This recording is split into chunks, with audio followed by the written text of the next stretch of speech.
अस्सलामु अलैकुम वरहमतुल्लाहि वबरकातुहु। बिस्मिल्लाहिर्रहमानिर्रहीम। नहमदुहु व नुसल्ली अला रसूलिहिल करीम। अम्मा बाद। मोहतरम नाज़रीन इकराम, एक साहिबा हैं साहिला सैयद। ये एक सवाल करती हैं, अकीरा नाम मुस्लिम कास्ट में आता है क्या? देखिए, अकीरा जो नाम है, ये नाम मुसलमानों में रखने का तामुल बिल्कुल भी नहीं है और ये नाम कभी सुनने में भी नहीं आता।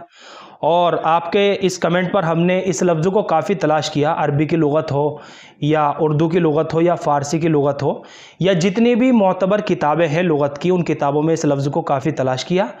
काफ़ी तलाश बिसियार के बावजूद हमें ये लफ्ज़ नहीं मिलता। अलबत्ता ये किसी और ज़ुबान का लफ्ज़ हो तो कुछ कह नहीं सकते, वल्लाहु आलम। लेकिन मुसलमानों में ये नाम रखने का बिल्कुल भी तामुल नहीं है। लेकिन गूगल पर आप जब इस नाम को सर्च करोगे तो उर्दू की दूसरी वेबसाइट पर इस नाम के माना बताए हुए हैं, नरम फूल शहज़ादी। लेकिन हम इन वेबसाइट की बताई हुई मालूमात पर बिल्कुल भी मुतमईन होकर नहीं बैठ सकते और बिल्कुल भी भरोसा नहीं कर सकते जब तक किसी सही ज़राए से या किसी मोतबर लुगत की किताब से इस नाम के सही माना मालूम ना हो जाए, तब तक ये नाम बिल्कुल भी नहीं रखना चाहिए।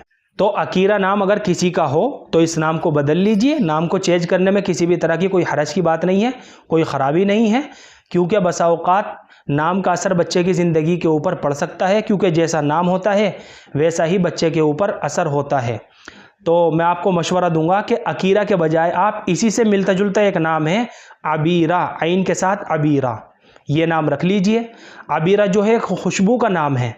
अबीरा जो है एक खुशबू को अबीरा कहते हैं और ये लफ्ज़ जो है हदीसों के अंदर भी इस्तेमाल हुआ है। हज़रत अनस रज़ी अल्लाह ताला अन्हु की एक रिवायत है, उस रिवायत के अंदर जो है इस लफ्ज़ को इस्तेमाल किया है अबीरा, आइन के साथ अबीरा।